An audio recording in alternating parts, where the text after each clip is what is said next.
മിശിഹായിൽ അനുഗ്രഹീതരായവരെ, ദിവ്യകാരുണ്യ ഈശോ ഈ ദിവസം നിങ്ങളെയും നിങ്ങളുടെ കുടുംബങ്ങളെയും സമർത്ഥമായി അനുഗ്രഹിക്കുകയും അവിടുത്തെ കൃപകൾ കൊണ്ടും അനുഗ്രഹങ്ങൾ കൊണ്ടും നിങ്ങളെ ഓരോരുത്തരെയും നിറയ്ക്കുകയും ചെയ്യട്ടെ എന്ന് പ്രാർത്ഥിക്കുന്നു. ഈ ദിവസത്തെ നിങ്ങളുടെ അധ്വാനങ്ങളിലും പഠനങ്ങളിലും എല്ലാം കർത്താവിന്റെ സംരക്ഷണം നിങ്ങളുടെ കൂടെ ഉണ്ടായിരിക്കട്ടെ. നിങ്ങളുടെ ഭവനങ്ങളെ ദിവ്യകാരുണ്യ ഈശോ ഇപ്പോൾ തന്നെ ആശീർവദിക്കട്ടെ. വിശുദ്ധ യോഹന്നാന്റെ സുവിശേഷത്തിന്റെ 4-ാമത്തെ അധ്യായത്തിന്റെ 31 മുതലുള്ള തിരുവചന ഭാഗങ്ങളിൽ ഈശോനാഥന്റെ അരികിൽ ഒന്ന് ശിഷ്യന്മാർ പറയണം, നമുക്ക് ഭക്ഷണം കഴിക്കാം. അപ്പൊ ഈശോ അവരോട് പറയുന്ന കാര്യമാണ്, എന്നെ അയച്ചവന്റെ ഇഷ്ടം നിർവഹിക്കുക എന്നുള്ളതാണ് എന്റെ ഇഷ്ടഭക്ഷണമെന്ന്. സർവ വിശപ്പും ദാഹവും അടക്കുവാൻ കഴിയുന്നവൻ നമ്മുടെ ദൈവമാണ്. നമ്മുടെ ജീവിതത്തിൽ പലവിധത്തിലുള്ള വിശപ്പുകൾ നമുക്കുണ്ട്. അനുഗ്രഹത്തിന് വേണ്ടിയിട്ടുള്ള ഒരു വിശപ്പ് നമ്മുടെ ജീവിതത്തിലുണ്ട്. ദൈവത്തിനുള്ളിൽ നിയോഗങ്ങളൊക്കെ സമർപ്പിച്ചിട്ട് അത് സാധിച്ചു കിട്ടുവാനുള്ള ഒരു വിശപ്പ് നമുക്കെല്ലാവർക്കും ഉള്ളതാണ്. പ്രിയപ്പെട്ടവരെ, നമ്മുടെ സർവ്വ വിശപ്പുകളും അടക്കാനായിട്ട് കഴിവുള്ളവൻ നമ്മുടെ കർത്താവ് ഈശോ മിശിഹായ.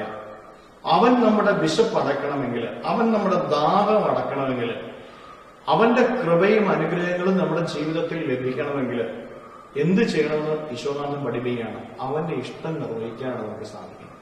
നമുക്കറിയാം, നമ്മൾ ഒരു ധനവാന്റെ അടുത്ത് ചെന്നിട്ട് അവനിൽ നിന്ന് കുറച്ച് പണം ആവശ്യപ്പെടുകയാണെങ്കിൽ നമ്മൾ ചെയ്യുന്നത് അവന് ഇഷ്ടമുള്ളത് നമ്മൾ പ്രവർത്തിക്കും. അപ്പോഴാണ് അവനിൽ നിന്ന് നമുക്ക് കിട്ടുന്നത്. പ്രിയപ്പെട്ടവരെ, നമ്മുടെ ജീവിതത്തിന് സർവ്വതും തരാൻ കഴിവുള്ളവനായ നമ്മുടെ ദൈവത്തിൽ നിന്ന് നമുക്ക് കിട്ടണമെങ്കിൽ അവന്റെ ഇഷ്ടം നമ്മൾ പ്രവർത്തിക്കണം. അവന്റെ ഇഷ്ടം നമ്മുടെ ജീവിതത്തിൽ അറിഞ്ഞ് അതനുസരിച്ച് നമ്മൾ എന്ന് പ്രവർത്തിക്കാൻ തുടങ്ങുന്നോ അന്ന് നമ്മുടെ ഓരോരുത്തരുടെയും ജീവിതങ്ങൾ അനുഗ്രഹിക്കപ്പെടും. നമ്മളൊക്കെ പലപ്പോഴും അനുഗ്രഹിക്കപ്പെടാതെ പോകുന്നതിന്റെ കാരണമുണ്ടല്ലോ, നമ്മൾ ചെയ്യുന്നത് നമ്മുടെ ഇഷ്ടം, അല്ലെങ്കിൽ നമ്മുടെ കുടുംബത്തിലുള്ള ആരുടെയെങ്കിലോ, അല്ലെങ്കിൽ നമ്മുടെ ജോലിയിലുള്ള സ്ഥലത്തുള്ള ആരുടെയെങ്കിലോ, അല്ലെങ്കിൽ മറ്റു പലരുടെയും ഇഷ്ടങ്ങൾ അനുവർത്തിച്ച് നമ്മൾ നടക്കുക. അതുകൊണ്ട് തന്നെ നമുക്ക് പലപ്പോഴും അനുഗ്രഹങ്ങൾ കിട്ടാതെ പോകും. നമ്മുടെ ജീവിതത്തിൽ ഉയർച്ചയില്ലാതെ പോകും.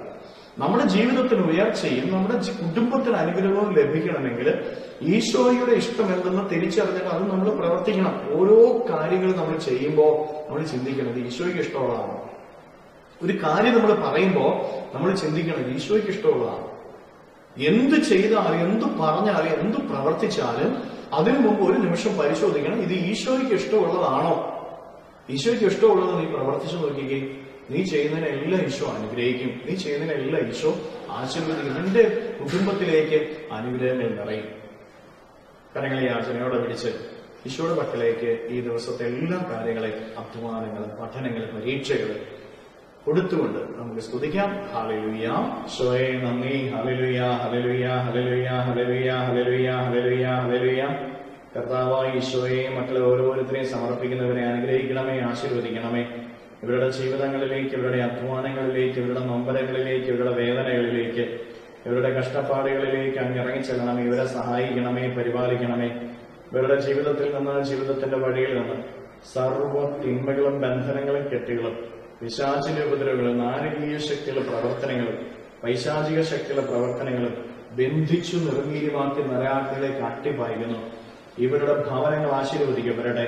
ഇവരുടെ അധ്വാന മേഖലകൾ ആശീർവദിക്കപ്പെടട്ടെ. Hallelujah, hallelujah, hallelujah, hallelujah. നിത്യപിതാവും പുത്രനും പരിശുദ്ധാത്മാവുമായ സർവേശ്വര എന്നേക്കും ആമേൻ.